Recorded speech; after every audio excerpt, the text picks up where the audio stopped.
रहस्यमय यंत्र वाली लाल पोटली के गायब होने की बात पुलिस के सामने आने से इस मर्डर मिस्ट्री को एक नया एंगल मिल गया। क्या इस नए एंगल में कोई सच्चाई थी या फिर यह सिर्फ इन्वेस्टिगेशन को गुमराह करने के लिए एक शातिर पैंतरा था ताकि असली गुनहगार से पुलिस का ध्यान हट जाए।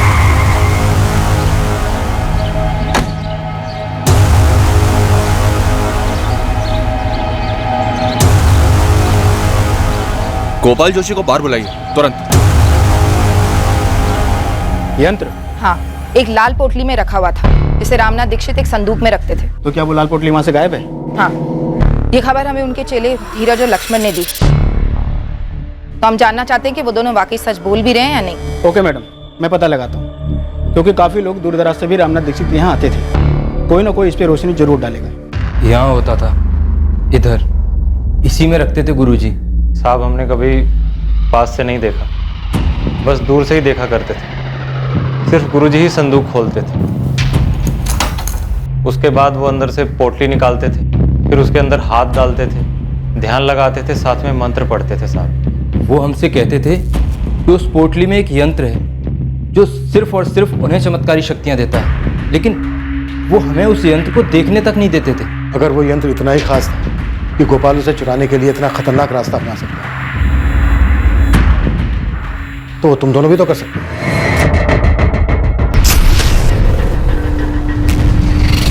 हम शिष्य थे गुरुजी के। वो तो गोपाल भी था। साहब वो यंत्र हमारे किसी काम का ना होता। अभी तो हमने विद्या पूरी सीखी भी नहीं थी, अभी तो पूरा ज्ञान आना बाकी था साहब। और साहब, उस यंत्र के लिए ज्योतिष विद्या का पूरा ज्ञान होना जरूरी होता है। सर, मैं अपने गुरुजी और उनके परिवार के साथ ऐसा करने के बारे में सपने में भी नहीं सोच सकता। अब मुझे नाम बताइए उसका जिसने मेरा नाम घसीटकर इतनी घिनौनी हरकत का इल्जाम मेरे सर डालने का प्रयास किया। गोपाल तू तो तांत्रिक है ना, तू खुद पता नहीं कर सकता क्या अपनी शक्तियों के साथ? वैसे अब तो भीड़ बढ़ गई होगी ना तेरे पास वो लाल पोटली मिलने के बाद। भीड़ बढ़ गई होगी? लाल पोटली? कौन सी लाल पोटली सर, क्या बात कर रहे हैं आप? हमारे पास इस बात के पक्के सबूत हैं कि तुम उस यंत्र के पीछे पड़े थे गोपाल। ये क्या बात कर रहे हैं सर? मतलब मैं क्या करता उसका? और मुझे तो पता भी नहीं कि आप जिस यंत्र की बात कर रहे हैं वो दिखता कैसा है। लाल पोटली तो देखी होगी जिसमें हाथ डाल के रामनाथ ध्यान लगाता था। मैं स्वीकार करता हूँ कि मैंने वो पोटली देखी थी जब मैं गुरुजी के यहाँ शिष्य हुआ करता था, लेकिन गुरुजी ने स्पष्ट रूप से मुझे बताया था कि ये यंत्र सिर्फ उनके उपयोग के लिए। जंगल में कड़ी तपस्या करने के बाद उन्हें ये यंत्र प्राप्त हुआ था। सर, मुझ पे उंगली उठाने वाले वो लक्ष्मण और धीरज हैं, मैं बता सकता हूँ, पर मेरी बात भी तो सुनिए कि मुझ पर ये झूठा आरोप वो किसी और के कहने पे लगा रहे हैं। तुमने उनके सलाह दी थी ना कि संदूक में वो लाल पोटली नहीं है, ये बात वो हमसे ना बताए। झूठ, बिल्कुल झूठ। मैंने तो उनको बिल्कुल इसके विपरीत सलाह दी थी। तुम दोनों को तब के तब बता देना चाहिए था पुलिस को कि संदूक से लाल पोटली गायब है। तुम लोगों ने बताया क्यों नहीं अभी तक? गोपाल भाई, हमें लगा ही नहीं कि गुरुजी और उनके परिवार का कत्ल उस यंत्र की वजह से हो सकता है। अरे उससे तुम्हें क्या लक्ष्मण, तुम्हारा काम पुलिस की सहायता करना है। जाओ जाकर के पुलिस को सब कुछ बताओ, जाओ। सर, सीधी सी बात है, इन दोनों लड़कों को आनंद दीक्षित ने भेजा था आपके पास। तुम्हारे पास इस बात का कोई सबूत है गोपाल? सबूत की क्या आवश्यकता है सर? जाहिर सी बात है, आनंद और गुरुजी के बीच में पुश्तैनी घर को लेकर के विवाद था, और मुझसे भी, क्योंकि गुरुजी मुझसे सलाह मशवरा करते थे। इतना बड़ा नामचीन तांत्रिक अपने छोटे भाई के गलत इरादों को नहीं देख पाया। यही तो दुर्भाग्य है, अपनी शक्तियों से पूरी दुनिया की मदद करना, अपने खुद के पीठ पे छुरा भोगने वाले अपने भाई को नहीं पहचानता। अगर वो यंत्र गायब है तो वो आनंद के पास ही। क्या पुलिस को संदूक में से यंत्र मिला? आनंद को भी उस यंत्र के ताकत के बारे में जानकारी थी। अब 2 और 2 की कड़ी जोड़कर देखिए, आनंद ने पहले उन 2 पाखंडी शिष्यों से ये कांड कराया, उसके बाद यंत्र को हासिल किया, उसके बाद उन दोनों को मेरे पास भेजा गायब यंत्र की जानकारी देने के लिए, और फिर मुझ पे इल्जाम लगाया। तभी मैं सोचूं कि ये दोनों मुझसे ऐसे मिलने क्यों आए। सर, अब पूरा गणित बिल्कुल सही बैठ गया। ये पूरी साजिश के पीछे आनंद का ही हाथ।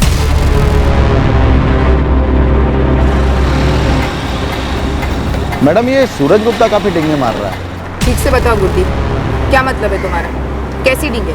किशोर दीक्षित और उसके परिवार के ऐसी दर्दनाक मौत पर डिंगे। देखो यार, वो कहते हैं ना कि जैसी करनी वैसी भरनी। अब तुम जानते हो श्रेया तो मेरी गर्लफ्रेंड थी, लेकिन किशोर गलत था। मैंने उसको बोला था कि पीछे हट जा, नहीं हटा और साले ने मुझ पर हाथ उठाया। हुआ क्या, इस दुनिया से ही हट गया। हिसाब किताब एकदम बराबर हो गया। गुरदीप, तुम्हें लगता है सूरज और उसके कॉर्पोरेटर बाप ने मिलकर ही हिसाब किताब पूरा किया होगा? मैडम, कॉर्पोरेटर धर्मेंद्र गुप्ता या फिर उसका बेटा सूरज गुप्ता खुद ये कांड करते ना तो शेख चिल्ली वाला मामला होता, मतलब खुद के ही पैर काट डालते। तो इन दोनों ने नहीं किया? मेरे हिसाब से तो बिल्कुल भी नहीं। हाँ, सुपारी वाला मामला हो सकता है। उस पर कोई खबर? यहाँ मझौली में तो कोई नहीं हो सकता। जबलपुर तक की सुपारी मार्केट छान मारी, अभी तक किसी गिरोह का नाम नहीं आया।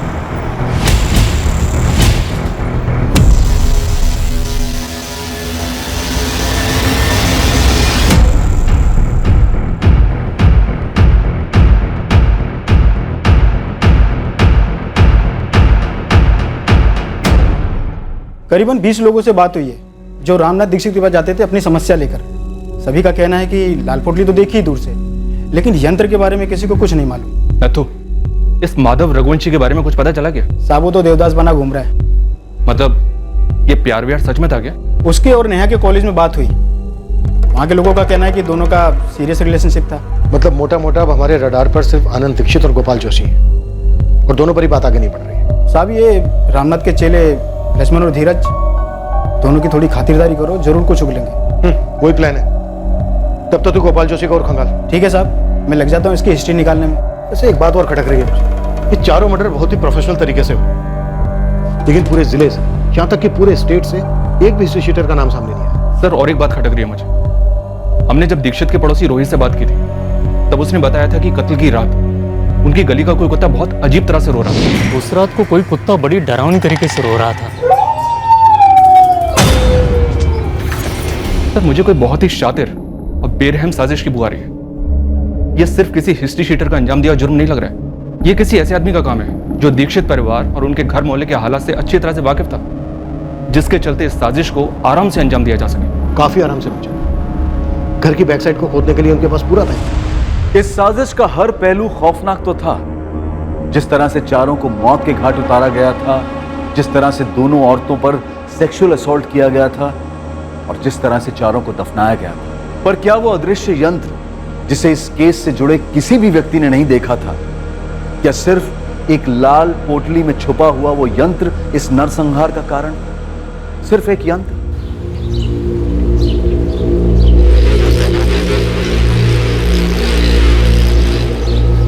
देखिए, लक्ष्मण और धीरज खुद से मुझ पे उंगली नहीं उठाते। कोई है जो उनके कंधे से मुझ पे निशाना साध रहा है। एक बार आप पता तो कीजिए। जी, ठीक ठीक।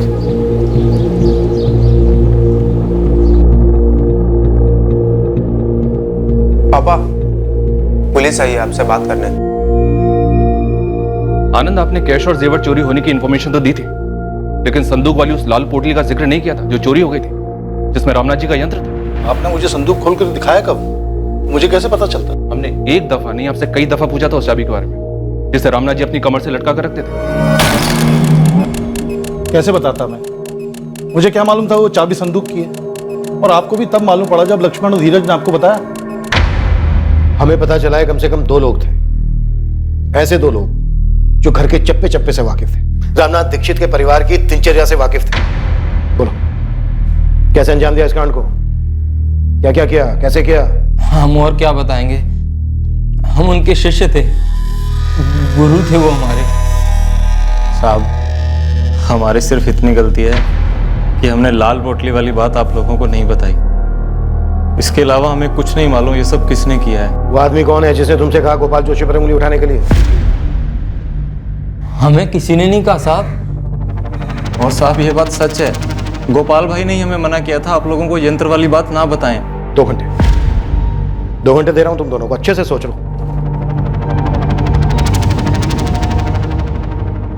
क्या सर, कुछ भी बोल रहे हैं आप? मैं समझ रहा हूं आपका गेम। आप तुक्का लगा रहे हैं मुझसे कुछ भी बुलवाने के लिए। कोई तुक्का नहीं लगा रहे। 4 मर्डर हुए हैं, तुम्हारे भाई का, भाभी का, भतीजे का, भतीजी का। सर, मुझे पता है उस धीरज ने और लक्ष्मण ने आपके कान भरे होंगे मेरे खिलाफ, लेकिन उनकी मनगढ़ंत कहानी से यह साबित नहीं हो जाता कि मर्डर मैंने किया है। और रही बात उस यंत्र की, मुझे मालूम पड़ा कि वो चोरी हो गया, लेकिन सर वो लाल पोटली वाला यंत्र, हमेशा से उस पर मैं हंसता था। सस्ती नौटंकी के अलावा कुछ भी नहीं था मेरे लिए वो। और अपने भैया को भी मैं कभी कोई चमत्कारी गुरु नहीं मानता था, एक नंबर का पाखंडी समझता था उनको। सैकड़ों लोग आते थे उनके पास। सर दुखी और परेशान आदमी उम्मीद की हर चौखट पे माथा टेकता है, और मेरे भैया उम्मीद की पुड़िया बना के देने में माहिर थे। और वो पुड़िया थोड़ी देर के लिए लोगों को सुकून देती, सुकून के अलावा कुछ नहीं। और ये जो यंत्र मंत्र है ना, सब ढकोसला था, एक पैसे की चमत्कारी शक्ति नहीं थी उसमें। तुम मेरी शक्तियों को मानो या न मानो, उससे कोई फर्क नहीं पड़ता मुझे। तुम्हें बस घर का लालच है, उसी की बात करो। लालच नहीं, हक है मेरा। पुश्तैनी मकान है वो। एक तो आप मकान छोड़कर अपनी ये पाखंड की विद्या सीखने चले गए, और दूसरे उस मकान की मरम्मत के लिए पानी की तरह पैसा बहाया मैंने। और तीसरी सबसे अहम बात, माँ बाबूजी की सेवा की आखिरी दम तक, जब आप दुनिया को ठग के पैसे कमा रहे थे। और इन सब के बावजूद आपको अच्छी खासी रकम दी मैंने मकान के नाम पे। और अब जो आप मांग रहे हैं ना, वो लूट है, और आप लूट में माहिर हो चुके हैं अपने यंत्र मंत्र की विद्या से। आज 30 लाख कीमत है उस घर की, मैं तुमसे 15 मांग रहा हूं, आधा। तुम बाकी के 7 लाख दो, मैं आंख मूंद कर कागजात पे दस्तखत करता हूं। रही बात यंत्र तंत्र की, वो मेरा पेशा है, उससे तुम्हारा कोई ताल्लुक नहीं। मानता हूं ताल्लुक नहीं था मेरा, और ये भी मानता हूं कि कानूनी तौर पे 7 लाख रुपए देने थे मुझे पुश्तैनी मकान के लिए, और जो मैंने इकट्ठे भी किए अपनी छोटी सी दुकान चलाकर, मेहनत की कमाई से, कोई यंत्र वाली ठगी से नहीं। पर वो यंत्र था क्या?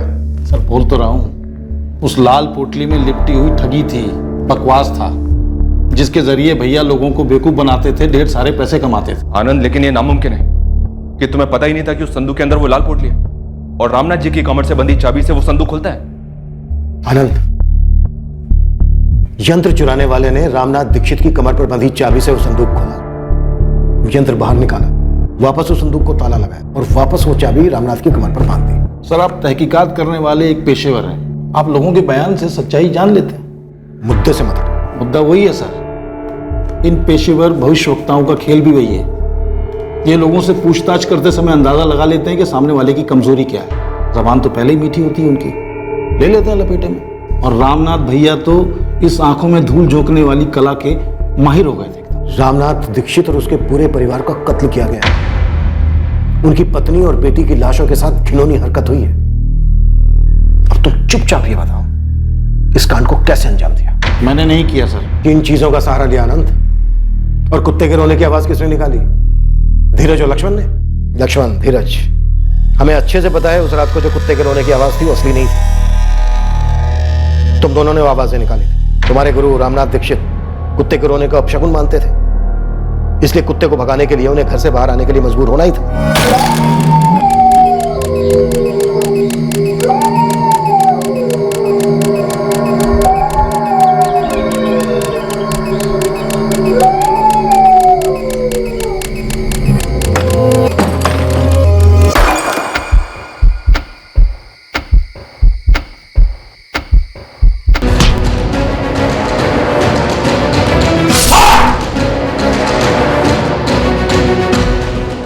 इसी तरीके से मारा, हाँ या ना? कि किसी भी तरह से रामनाथ दीक्षित को घर से बाहर लाओ, मारो, फिर घर में घुसकर बाकी सबको भी मार डालो।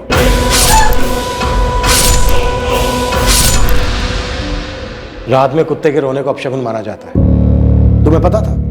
कुत्ते को चुप कराने के लिए रामनाथ बाहर आएगा ही आएगा। यकीन नहीं होता सर कि आप जैसा पुलिस अफसर एक अंधश्रद्धा को अपनी तहकीकात का आधार बनाएगा। खैर, अब मुद्दे से भटकना बंद करें और उन दोनों को बुलाएं, नालायकों को, लक्ष्मण और धीरज को, और मेरे मुंह पे कहलवाएं कि मर्डर मैंने करवाया है। जब जरूरत पड़ेगी तब करेंगे। जरूरत होगी तो भी नहीं करवा पाएंगे आप, क्योंकि ये सब झूठ है। और इस कांड के पीछे अगर मैं होता भी तो इतना मूर्ख नहीं हूं कि उन्हीं दोनों को चुनूंगा जिनको आपके शक के दायरे में आना ही आना था। तो फिर किन्हें चुना? किससे करवाया? कौन सा गिरोह? गिरोह तो मेरे भैया चला रहे थे, अंधश्रद्धा का गिरोह। और हम दोनों भाइयों के बीच में पुश्तैनी मकान को लेकर मसला था, कोई नफरत नहीं थी कि मैं उनका मर्डर करवाता। आप ऐसे आदमी को ढूंढिए जिसे मेरे भैया से इतनी नफरत हो कि मेरी भाभी और भतीजी। आप जितनी मर्जी पूछताछ कर लीजिए सर, लेकिन मैं वो आदमी नहीं हूं जो इतनी घिनौनी हरकत करता है। और वो भी अपने भाई के साथ। हर मर्डर केस में क्रिमिनल अपने पीछे कोई ना कोई सुराग छोड़ ही जाता है मनचंदा। इस केस में 4 मर्डर हुए, 2 सेक्सुअल असॉल्ट हुए, लेकिन क्रिमिनल ने एक भी ऐसा निशान नहीं छोड़ा जिसके बलबूते हम किसी नतीजे पर पहुंच सके। सर सारे एंगल्स इस वक्त पर्सनल हैं और रहस्यमय लाल पोटली में लिपटा हुआ वो जादू यंत्र, लेकिन इनमें से कोई भी एंगल कोई स्ट्रॉन्ग रीजन नहीं दे रहा। इस केस में एक बात और गौर करने वाली है मनचंदा, सेक्सुअल असॉल्ट बहुत ही विकृत तरीके से हुआ, लाशों के साथ रेप किया गया, लेकिन क्रिमिनल ने वहां भी कोई अपना निशान नहीं छोड़ा। वेजाइनल स्वैब्स में कोई सीमेंट के स्टेन्स नहीं मिले हैं। मतलब मुजरिम ने या मुजरिमों ने कॉन्डोम यूज किया होंगे। प्राइवेट पार्ट्स पर जख्म तो हैं, तो यस कॉन्डोम्स यूज किए होंगे। और डॉक्टर, रेप कत्ल होने के बाद हुए? हाँ, इस हद तक विकृति।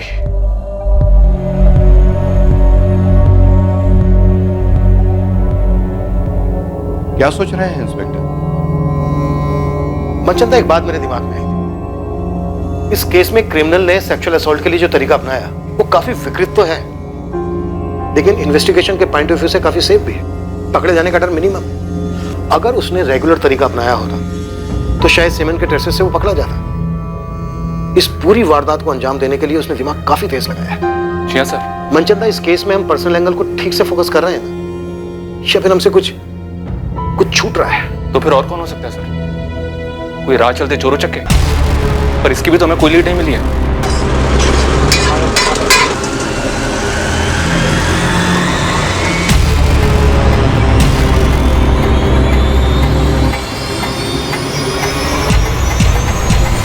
मनचंदा, अलमारी खुली मिली हमें, लॉकर से कैश जेवर सब लुटे गए। सर अगर ये लोग आम चोर लुटेरे होते तो लूटपाट करके भाग खड़े होते, घर के पीछे जाकर कब्र क्यों खोदते? मेरा मतलब सर, इतनी मेहनत इतना रिस्क क्यों उठाते?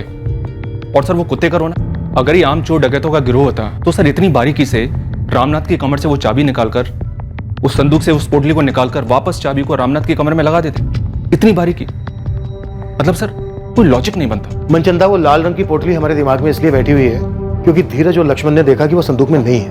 हो सकता है लुटेरों ने उसको छुआ ना हो, रामनाथ ने पहले से उसको निकाल के कहीं और रख दिया हो या फिर किसी को दे दिया हो। सर मुश्किल लगता है, और अगर ऐसा हुआ भी हो तो बाकी बातें एड ऑन नहीं होती है। सर मुझे लगता है कि आम चोरी के दौरान हुए मर्डर का केस है ही नहीं, रेगुलर हिस्ट्री शीटर्स नहीं थे वो लोग। सर, इस गोपाल जोशी की पूरी कुंडली निकाली है। ऐसी कोई लीड जो उसे इस जुर्म से जोड़ सके? इस वक्त कुछ कहना मुश्किल है सर, लेकिन उसकी कुंडली में काफी उतार चढ़ाव है, स्पेशली पिछले 4 सालों। 4 साल पहले तक वो जबलपुर के बाहर एक फैक्ट्री में कारीगर था। 2013 में गोपाल के पिता अनिल जोशी सीरियस स्ट्रोक के शिकार हुए थे। लकवे के उस स्ट्रोक के बाद वो कभी बिस्तर से उठ नहीं पाए।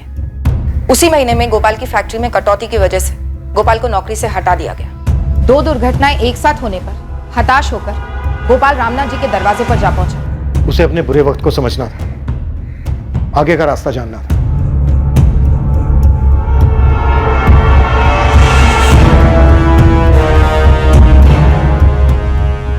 मैडम, फिर सुनने में आया कि रामनाथ के कहने पर गोपाल जोशी ने कोई बलि चढ़ाई।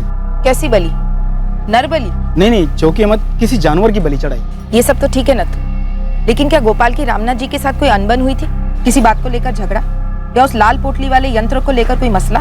मैडम, इतना पता चला है कि रामनाथ से मिलने के बाद गोपाल को कई नई नौकरियां मिली, लेकिन वो कहीं टिक नहीं पाया। फिर वो रामनाथ का ही भरोसेमंद शागिर्द बन गया। रामनाथ कभी कभी अपने कुछ भक्तों का भविष्य गोपाल से पढ़वाने लगा।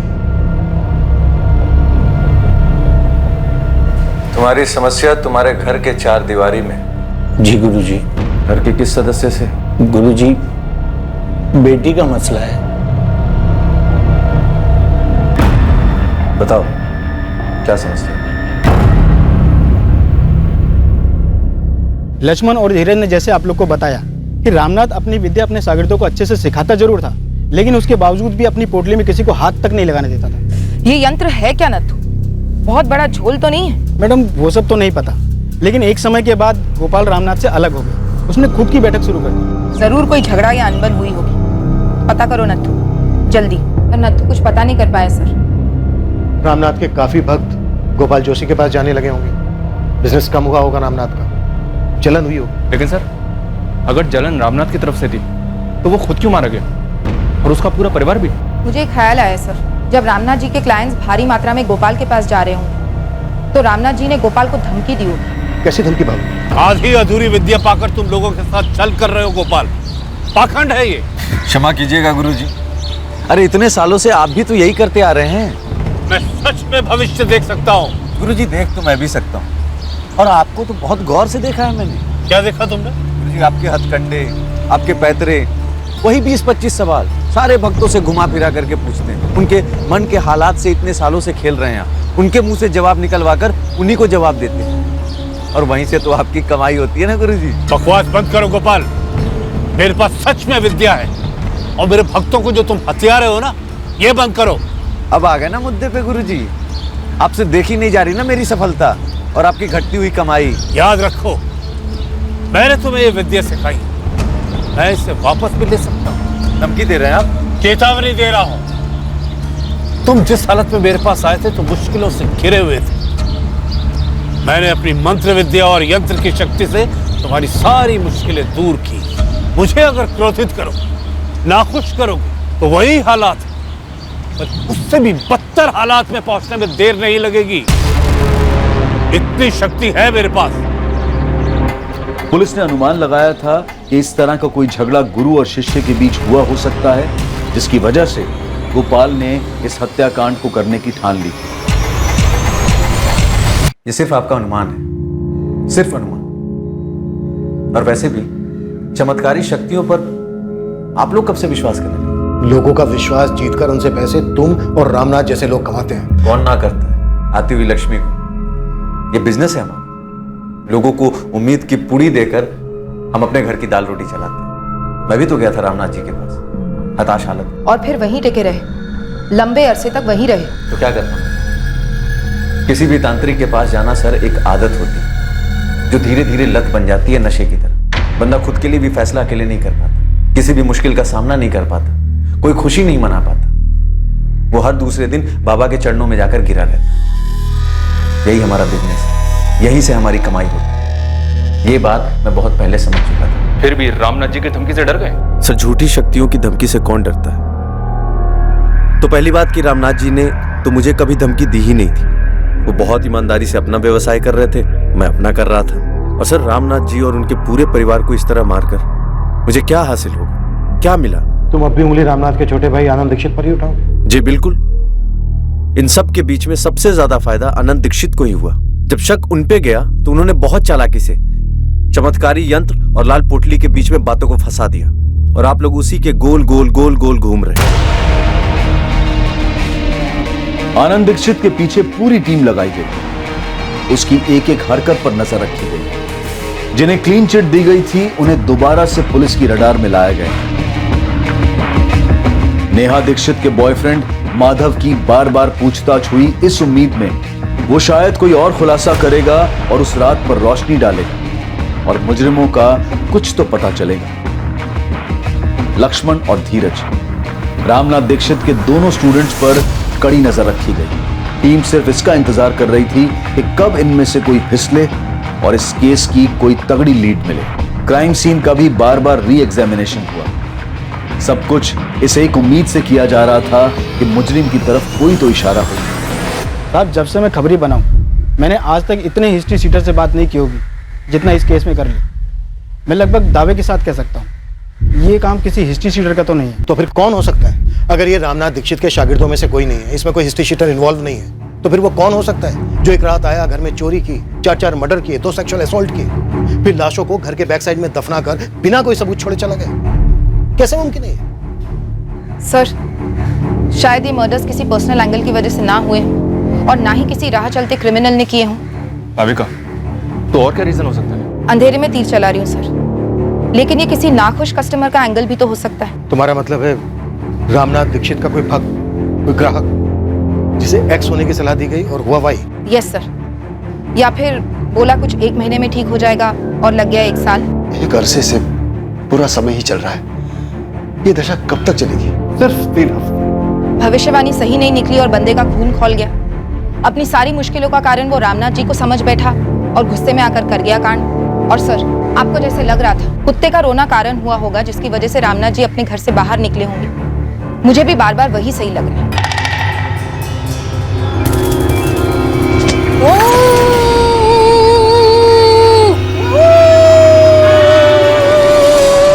और और सर कुत्ते का वो रोना सिर्फ एक पैतरा नहीं था, मैसेज था एक घायल इंसान का रामनाथ जी के लिए कि सुनो, जिस पर तुम इतना विश्वास करते हो आज वो तुम्हारी मौत का कारण बनेगा। एक बौखलाए हुए भक्त की मानसिकता। मैडम, खूनी अगर भक्तगण में से है तो उसको ढूंढना घास की बोरी में सुई ढूंढने के बराबर होगा। सालों से भक्त आते हैं, कई सारे मध्य प्रदेश से, कई बाहर से। भाविका, हमने भी तो ऐसे कई लोगों से बात की है जिन्होंने रामनाथ से पुड़िया ली थी। मुश्किल से 4-5 ऐसे होंगे जिनको लाभ हुआ होगा। अभी तांत्रिक की भविष्यवाणी का सच ना होना इसका मतलब ये तो नहीं कि कोई इतनी बुरी तरह से बदला लेगा। काश इस वक्त हमारे पास भी कोई यंत्र होता, हम भी मंत्र फूंक सकते, या फिर हमें ऐसा कोई बाबा मिल जाता जिसके सामने हम इस केस को खोलकर रखते और वो यूं चुटकी बजाकर मुजरिम और मोटिव दोनों का खुलासा कर देते। ये लो, हो गया केस सोल्व, कर दो क्लोज। मजाक अपनी जगह है। 3 हफ्ते हो गए हैं, 3 हफ्ते इन 4 मर्डर्स को हुए और अभी तक हमें एक भी सुराग नहीं मिला। दरअसल मुजरिम पूरे 3 हफ्ते तक पुलिस की नाक के नीचे था, लेकिन मुजरिम तक पहुंचना मुश्किल था क्योंकि उसे इस जुर्म से जोड़ने के लिए ठोस सबूत चाहिए थे। यह केस लंबे अरसे तक अनसुलझा नहीं रहा। कुछ अचानक होने वाला था जो इस केस के सभी पत्तों को बिखेर कर मुजरिम का पत्ता सामने लाने वाला था।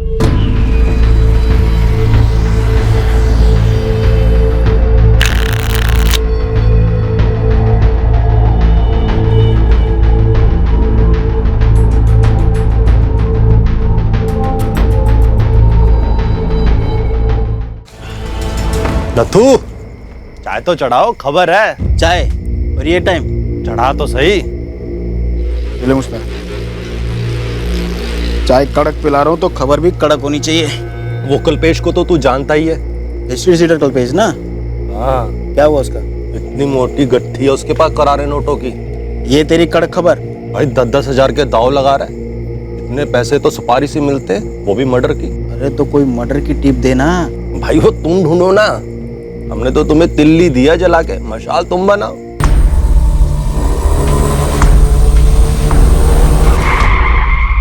सब क्या कर रहे साहब? गाले क्या कर साहब? साहब आप लोग क्या करने वाले साहब? साहब क्या कर रहे साहब? साहब मैंने कुछ नहीं किया, सच्ची बता रहा हूँ साहब, मैंने कुछ नहीं किया साहब। कहाँ से लाए पैसे? नहीं तो यहीं पे लंबा कर दूंगा तेरे को। मेरी मेहनत की कमाई का पैसा साहब। अच्छा, क्या काम करता है बे तू? हाँ, डॉक्टर है, वकील है, कॉन्ट्रैक्टर है या सुपारी कॉन्ट्रैक्टर? सब गोली मत चलाना साहब। किसकी सुपारी उठाई थी तूने? नहीं साहब, मेरी इतनी औकात कहाँ साहब, मैंने कोई सुपारी पारी नहीं उठाई साहब। वो एक बंदा चोरी का जेवर लेके मेरे पास आया था, बोला इसे बेच दे, तुझे तेरा कमीशन मिल जाएगा। मैंने वो सारे जेवर कांतीलाल सिसोदिया की दुकान पे बेच दिए।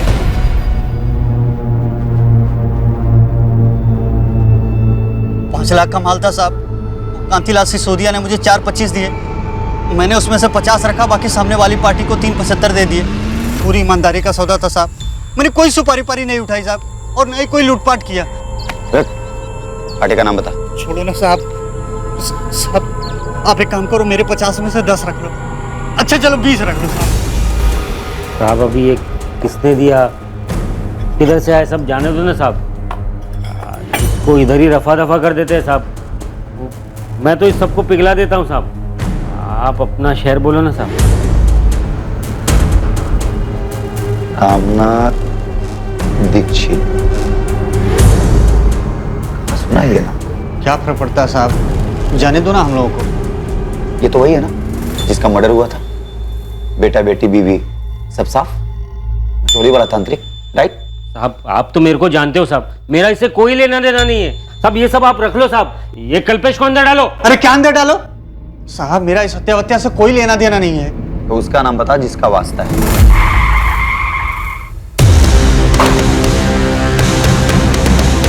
देखा साहब, हमें एक छोटी सी कल्पेश की टिप ने कहां से कहां पहुंचा दिया साहब। रवि नाम है उसका सर। रवि ही मिला था मुझे माल लेकर। कब आया था? यही कोई 1 महीना पहले।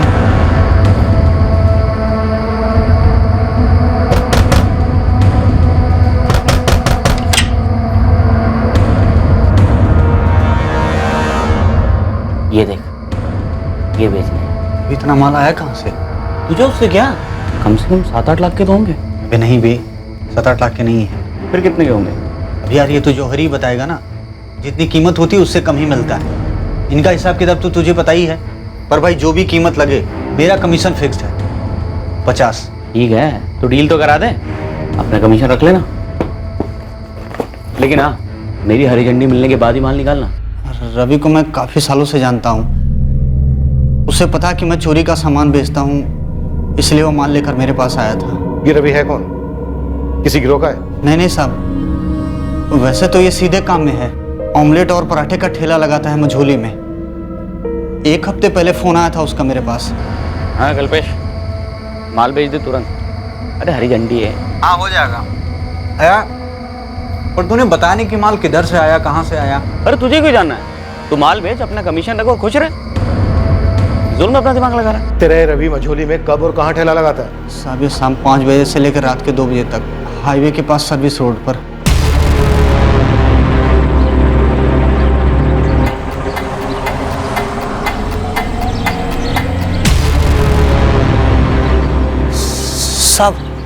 साहब हो रहा साइकिल पर रवि।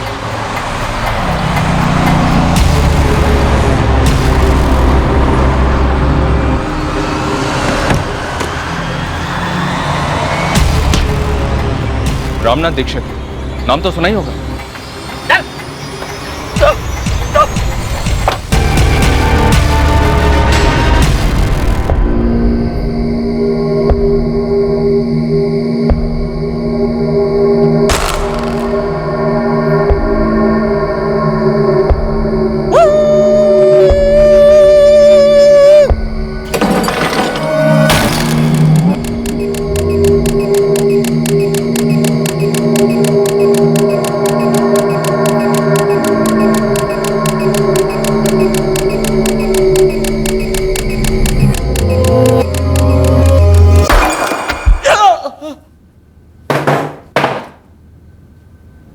किसके कहने पे ये सब कह रहा?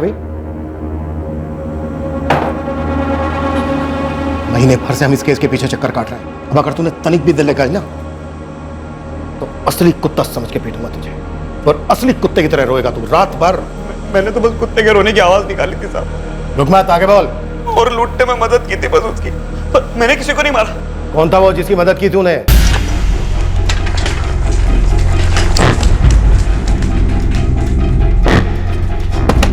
धीरज, धीरज, पुलिस को वो बंदा मिल गया है जिसने गुरुजी के जेवर बेचे। क्या क्या बोला वो? क्या हुआ जी? करना, भैया के घर से चोरी हुए जेवर पुलिस ने बरामद किए हैं, थाने बुलाया है मुझे। कहीं ये उनकी कोई चाल तो नहीं है? पता नहीं, देख आता हूँ।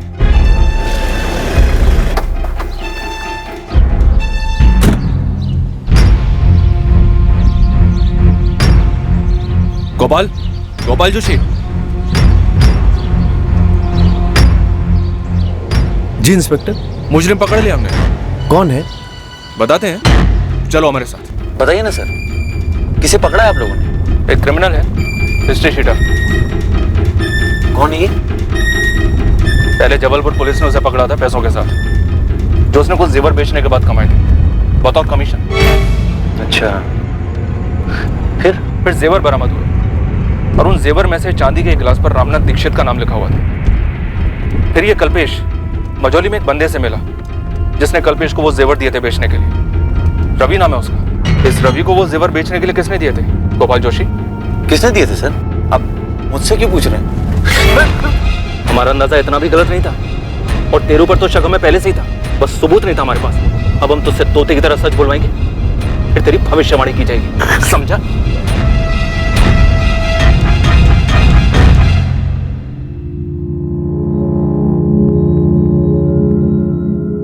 नाम बोल रवि, नाम बोल। गोपाल जोशी साहब, रामनाथ दीक्षित से पंगा था। चल गोपाल, अब जल्दी से शुरू कर दे अपनी बात। अब अगर तूने 1 मिनट भी देर लगाई तो बहुत तरीके हैं हमारे पास मुंह खुलवाने के। एक से बढ़कर एक यंत्र है हमारे पास।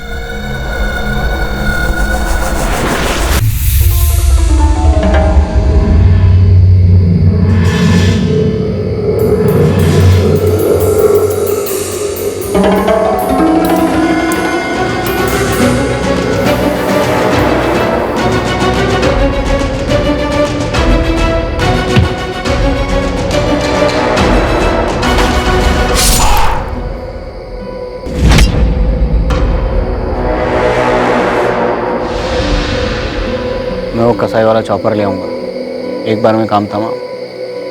कल रात ही करना हो, और कल पूर्णमासी भी है।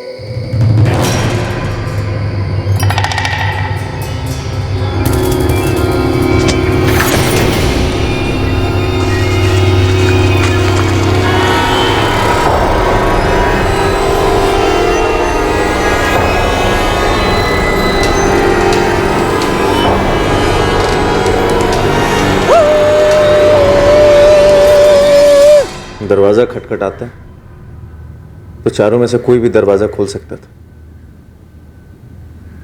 लेकिन मुझे यकीन था कि कुत्ते की रोने की आवाज सुनकर गुरुजी ही दरवाजा खोलेंगे। उन्हें लगता कि कोई अपशगुन होने वाला है।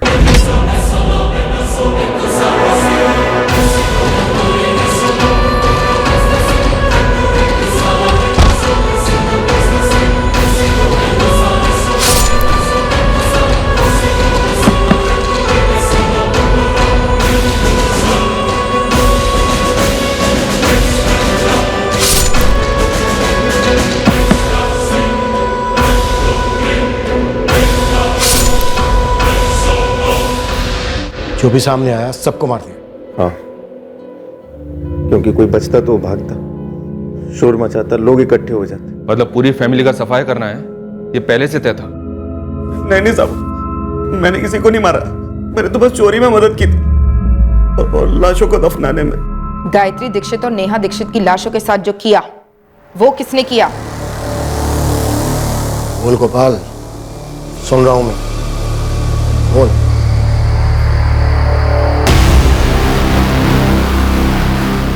गोपाल भाई, ये लड़की आपकी, वो औरत मेरी, बाद में एक्सचेंज, ठीक है? एक सेकंड रुक,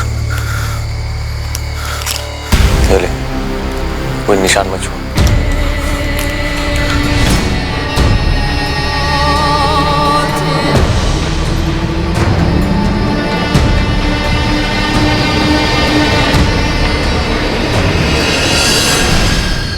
इतना सब कुछ तूने उस लाल पोटली के लिए किया, उस यंत्र के लिए?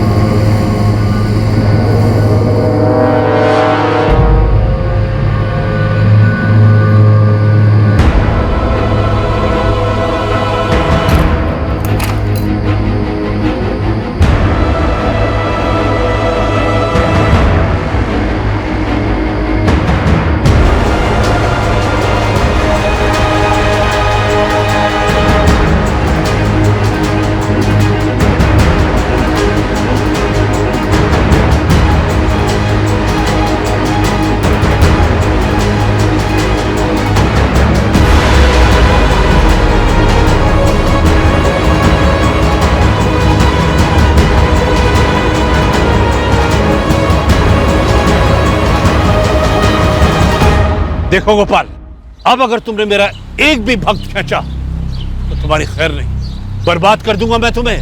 पहले मुझसे मेरी विद्या सीखी और अब तू मेरे ही ग्राहक छीन रहा है। तेरी इतनी हिम्मत! इतने सालों में पहली बार आपके मुंह से भक्त की जगह पे ग्राहक सुन रहा, बड़ा अच्छा लगा। पाखंडी नहीं है आप मेरी तरह, धंधे वाले हैं और धंधे में नए ग्राहक बनाना अन्याय नहीं है, लेकिन पुराने वाले को भी पकड़ के रखिए। मैं तो कहता हूं कोई जबरदस्त चमत्कार दिखाइए उन्हें। तुम मेरा और मेरी विद्या का मजाक उड़ा रहे हो? गुरुजी, सैकड़ों ग्राहकों का इतने सालों से आप मजाक ही तो बनाते आ रहे हैं। अब बहती नदी में मैंने भी हाथ धो लिया। अब गुरुजी, इसमें बुरा मानने वाली कोई बात है नहीं। विनाश काले विपरीत बुद्धि, तुम्हें अंदाजा नहीं है गोपाल, तुमने मेरे साथ अन्याय और फिर मेरा अपमान करके क्या मोल ले लिया। जिस हालत में तुम मेरे पास आए थे उससे भी बदतर दशा होगी तुम्हारी, वरना मैं ये तांत्रिक विद्या छोड़ दूंगा। एक डर अंदर ही अंदर था मेरे कि कहीं गुरुजी के पास उस यंत्र की ताकत हो, शायद दुनिया में ऐसी कोई ताकत हो। और ये ख्याल मुझे दिन रात अंदर से खाने लगा। मैं अपने ग्राहकों को सही से सलाह नहीं दे पा रहा था और धीरे धीरे ग्राहक कम होते चले। जो कमाया था वो घटता चला गया। तब मुझे यकीन होने लगा कि ये सब यंत्र के कारण हो। गोपाल भाई, यही है वो यंत्र? जो आपके कलेजे का पत्थर था। गोपाल भाई कुछ बोलिए, इतना सब कुछ इस मामूली से पत्थर के लिए? इसकी धमकी से ये मेरी जिंदगी बर्बाद करने चला था। अब देखो खुद का।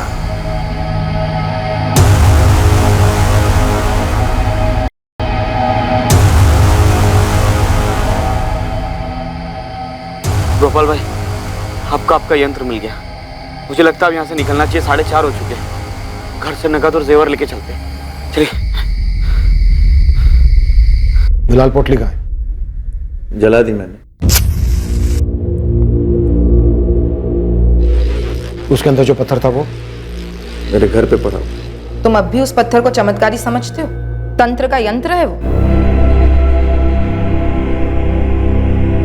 कुछ जेवर भैया के नाम पे हैं और कुछ भाभी के। उस पोटली में सच में सिर्फ ये पत्थर था? हाँ, सिर्फ पत्थर, और तुम लोगों के लिए यंत्र। मुझे इसके बारे में कभी कुछ पता नहीं था, लेकिन इतना मालूम था कि जो भी है बकवास है।